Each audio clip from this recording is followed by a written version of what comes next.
Good morning guys, in front of me is ASUS Zenfone 11 Ultra and let me show you how to change keyboard language.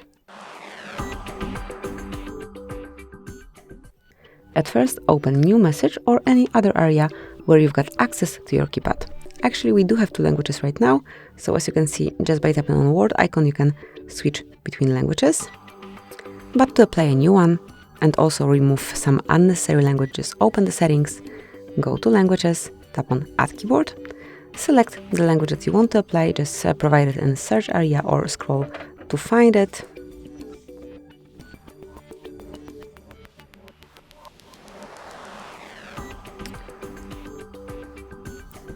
Tap on done and now remove unnecessary languages. Then go back, we have actually two of them, let me just remove this one also.